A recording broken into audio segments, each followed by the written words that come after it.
Hey everyone, happy Monday. I hope the day finds you well. Guys, before we get started with Rogue Actions this week, I wanted to take a moment to thank you for being a part of my channel, but I did notice something a little bit alarming this week that I wanted to share with you. Apparently, a good 47% of you out there, about half my audience, is not subscribed to the Hall and my channel. This is a little, a little troubling because obviously I'm not doing a good job of conveying that I absolutely need you to hit that subscribe button because, obviously helps grow the channel. And we have channel goals this year. Small things like at 15,000 subscribers, my wife, Mrs. Tron's going to come on and hang out with us, do an AMA on a GAC stream. Should be a lot of fun. So it's free. It doesn't cost you anything. All it does is show your support for the channels you enjoy. So if you could, please hit that subscribe button. And with that being said, guys, have a great week. Enjoy Rogue Actions. And we are live tonight from the Outer Rim in what is another gorgeous Monday morning. Cubs, how are you? Dude, I am so good. This is the best part of my Saturday night, your Monday morning. We record on Saturday night. You guys see this on Monday morning. I hope you guys got your coffee. Urza, I know you're finishing up your last Carillion. So you're feeling loose. I just had my last Coke Zero. So here we go. Last Coke Zero of the day. So I'm feeling good too. Nice, man. I'm a big fan of the Coke Zero as well. Yeah, it's as hard as I go, man. Before we get to Rogue Actions, Cubs, I see that you tweeted at me. Apparently, you had one hell of a hype train happen over on Twitch. Bring this up for me here. All right. We had 645%. And I heard, I have to tell you, you were the motivation for the Cubs fam. Because we've had because we heard we had one that went to like 400% a week ago, and they're like, oh, Urza's record is 500%. I think that's what they said. I wasn't there, so I don't know. And so we had this hype train that was going really well. I was like, hey guys, we got to beat the Hall. We got to beat the Hall, and we had a couple heavy hitters come in right at the end, high rollers as you would say. And they pushed us to 645%. So, of course, I got to send it your way. I'm sure the Hall will beat it, though. So last night on YouTube, I said, guys, we just got called out. And it was a good night on YouTube. So that's all I'll say. It was you had a good night. Well, it doesn't count if it's on YouTube, Hall. No. You can't quantify it. You can't quantify it. It's two different leagues. Leagues. Fair enough, Cubs. Fair enough. All right, guys, let's just get to this. Enough of the fun and games here. Yes. Let's go. Let's get serious and with the hard-hitting questions of Rogue Actions of the week. So and hard. Cubs, before we get there, guys, you know the drill. 3 topics on my channel, 3 topics on Cubs' channel. You want the whole video, you got to like and subscribe to both. Let's go get it, guys. All right, Gear Farm, Cubs. Just so you know, buddy, I wailed on Cara Dune. The Hall paid for Cara Dune. Wailed on her. Pretty underwhelming kit so far, I would say. I don't know. We're going to probably wait and see the full picture on her with Mando and Grief, and then possibly, hopefully, 2 other characters. The thing I wanted to talk to you about here, Cubs, is the Gear Farm. So I will tell you, wailing on a character is like 30% of the battle now. Because you get a new character, and it's like, for this thing to even be remotely useful, you have to invest so much freaking gear. And it's been so long since we've taken like new characters from the ground up, and it's painful, man. I mean, I took her to Gear 8 today, and I'm like, I got like a month to go here. What do you think about the Gear Farm, and what can we do to fix this? Oh, it's such a discouraging topic. I mean, it is, because really, I think the only solution is for CG to take drastic measures to address the availability of high-end gear. And how are they going to do that? And do I have confidence they're going to do that? And the answer is absolutely not. I have zero confidence that they're going to do that. And in the past, when they have acknowledged a gear crunch and taken steps to address it, they've given us stuff like, you guys are struggling with gear, so here's a new diverse selection of gear to diversify your selection of gear with Kyrotech. And they actually just tripled the gear crunch with stuff like that. And so I don't know, man, but yeah, I think that's a big problem with this game, a huge problem with the game. So let's say I'm a common person here. I've got a free-to-play pledge. I'm not spending money on the game. I'm working on Galactic Legends.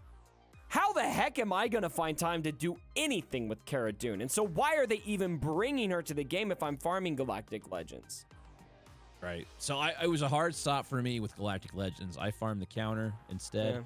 Yeah. I gave up like a week ago. So you're not even going for it? Not even going for it. I'm done. I just I've seen enough counters now. And Cubs has gotten to the point now where I'm like, okay, if I can counter this with Revan and a few other things, I'm just fine with doing that, because I think the amount of GP I'm going to add in characters that I'll never use is going to be detrimental in my GAC experience. I just faced a guy, Urza. I just faced a guy in Grand Arena who had all of his first order characters completely maxed out. He didn't place them on defense, this guy, but he had everything. You could tell he's going for GL Kylo, right? And he doesn't have GL Kylo yet.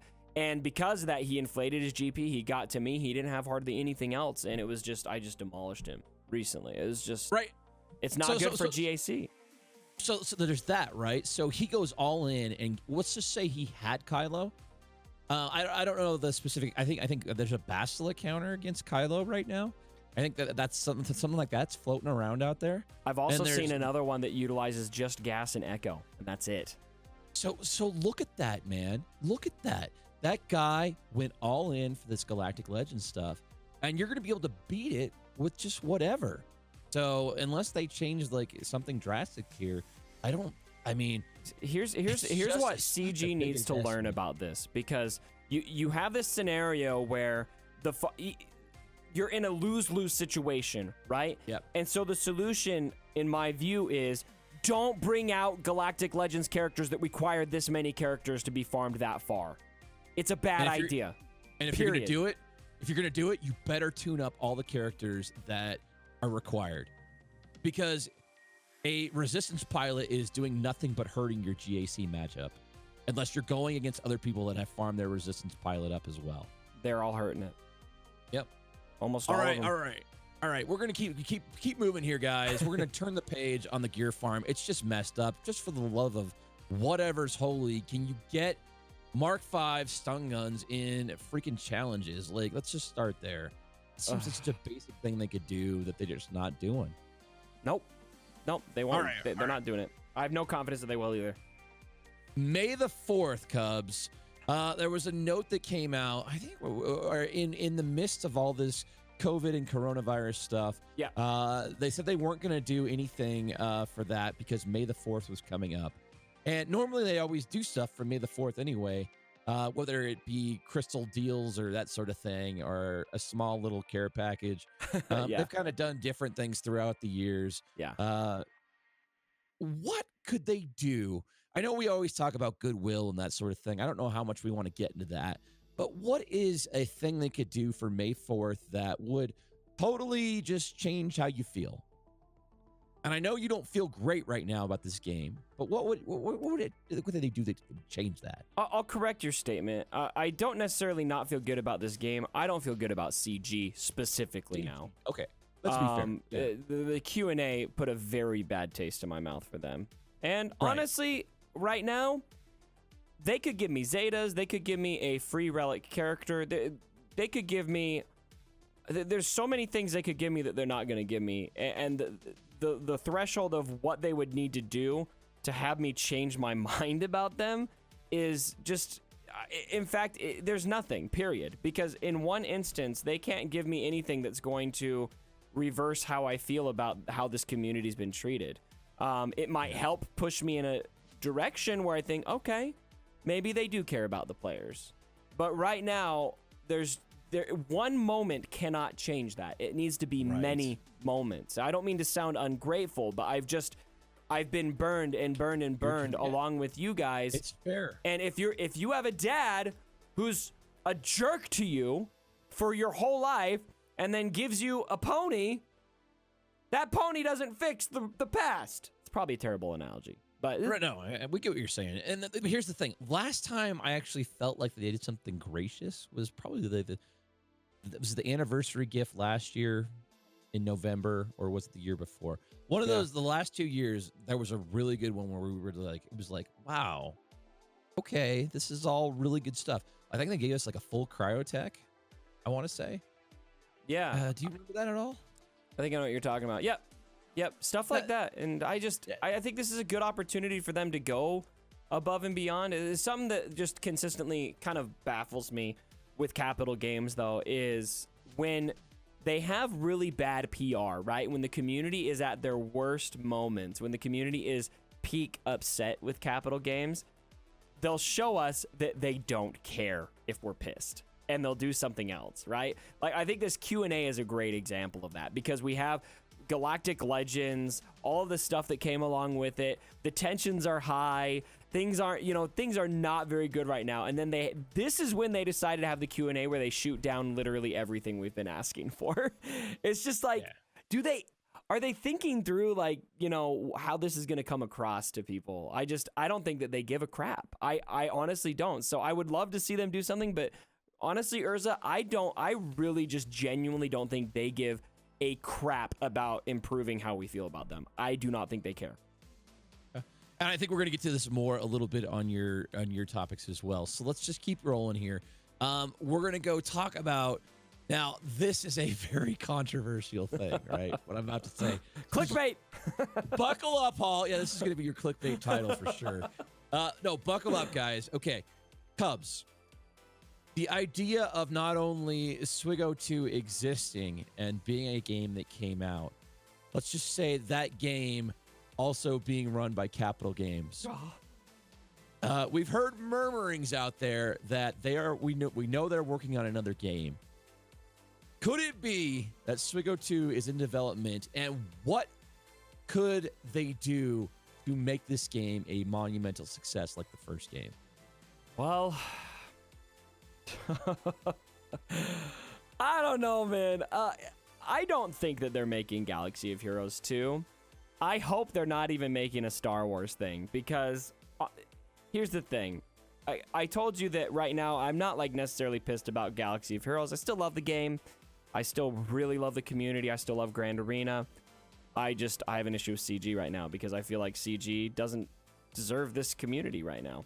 And if they did a Star Wars game, or especially if they did Galaxy of Heroes 2, I'd be forced to play. Like, I'm going to play if there's a new Star Wars mobile game, I'm going to play it. If there's Galaxy of Heroes 2, I'm going to play it.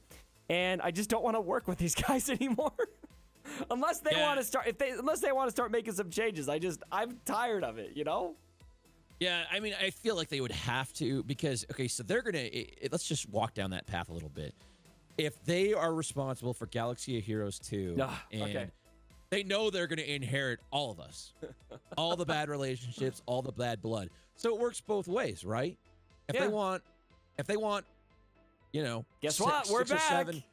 6 or 7 pissed off people that hate them already to say nice things about their game, they're going to have to change the relationship with us. So I know you don't want to work with them. And That's a good point. But believe me, I'm sure they hate me just as much as they hate, all of us, right? Like, I feel the same way, man. I feel like there's so much bad blood there. I don't want them touching another Star Wars game. I want to be done with them as well. But it works the other way, man. They have to rely on us, if they did, let's say they do bring a new game and they come to us, and that's the catalyst to say, hey, let's work this thing out. You know what I would love more than anything in this world is if I got a message from CG that said, hey, let's work this out. Please. I would love to work this out. I'm going to have my guard up. Absolutely. Because you literally burned us. And maybe you feel like we've burnt you. I think that's fair. We're not, you and me aren't innocent in this. We ran our mouths, we get emotional. I'm happy to admit that. But what drives me out the wall is that they just have no evidence anywhere of being willing to open a line of communication. That's what drives me nuts. Is we can't solve something. Let's talk about let's take CG out of the equation. Star Wars Galaxy of Heroes 2. Fine. You're like, let's not talk about these guys. Let's take them out, and let's just say this game is coming from a different studio, Foxnets, whoever, right? Like some other different studio that knows the genre, right? The gacha game genre. Yeah. Knowing what you know now about how these games work, MSF, ESA, our games, right? Yeah. Knowing what you know now, knowing what you're going to get into, what could they change about that formula that hero collecting game that would make you, just say like, okay, I know this is a pay-to-win game. It's always going to be that in its heart and its core because it's designed to make money. But what could they change to make it even better? Like, what's an improvement they could do? I think that's a golden question.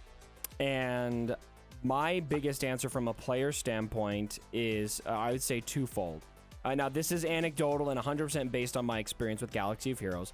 But the number one thing that I want is playable content that I can engage with as much as I want. And Disney Sorcerer's Arena has taught me how valuable that is, because there's a game mode in there called Live PvP. And I can spend as much time as I want playing that every day. I've been doing that every day for a month now, playing hours a day, and I freaking love it. Number two, it doesn't have to be live PvP, by the way, but just something that like allows you to engage with the game and not reach these points every day where you can't battle anything. I just think that's stupid that this game reaches that every day after 5 years. Number two is, that these games are pay to win. That's just the name of the game. I mean, you may love that, you may hate that. It doesn't matter. That's what it is. So if you have a big problem with pay-to-win mechanics, just get out of the mobile gaming sector. You could protest it. You could try to change the industry. Fine. I would love to see that change. But for now, that's just what it is. It's just what you accept if you're going to get into this. So to me, it's not about should it be pay-to-win, should it not be pay-to-win. To me, it's about the balance between free-to-play and pay-to-play. And if you look at the beginnings of Star Wars Galaxy of Heroes, there's a very good balance between pay-to-play and free-to-play. Well, actually, the first, 6 months or so, not so much. But then they started really developing this good pay-to-play, free-to-play balance. And so that's my two biggest concerns: being able to play content over and over and over and over again, and two, a balance between free-to-play, pay-to-play. Love it, man. And I want to bolt on to what you said about the content, the repeatable content over and over and over and over. Yeah. A problem with these games, Cubs, is that we see power creep happen, and power creep's just going to be a thing that's always going to exist, right? Yeah. Your CLS squad from a while ago, well, CLS is a bad example, but your Jedi Knight Revan squad, that has been eroded over time, and it's become less effective. Mm-hmm. I think they have an opportunity to do what I think MSF is stepping into this realm with a draft mode. Now, could you imagine, right? Could you imagine a pack, and everybody picks a character out of this pack, and then you build your team from the characters you get from the pack, and maybe things like that, and then you can only use your characters one time, and then you're having to use everybody within the characters you drafted in a game mode, and you extinguish those characters, and you go as far as you can with the characters you drafted. So there's a random element because you're drafting different characters. The packs are all different. And then there's this going as far as you can element and repeatable content. And if they want to monetize it, they just monetize the admission fee to get in and do that, Cubs. So I don't know. I'd love to see that. Magic the Gathering does something like that. Yeah. And that would be my dream game mode because it's repeatable content and it goes across the entire lifespan of a character and just building teams out of the bad characters too. Yep. Here's the thing. You look at a lot of games that people play for a very long time. Battlefront. Let's take Battlefront, for example. Now, AAA games to mobile games, they're totally different. Right. But that said, Battlefront, you can go in, you can play as long or as little as you like, right? Yep. With mobile gaming, a lot of mobile games are adding stuff like this into their game. So there is somewhere in the game where you can go. It doesn't have to be live PvP, just something you can do over and over and over again. I think that the characteristics that I want to see out of new game, and this kind of bleeds into a conversation we're going to have about a new game mode for Galaxy of Heroes over on my video.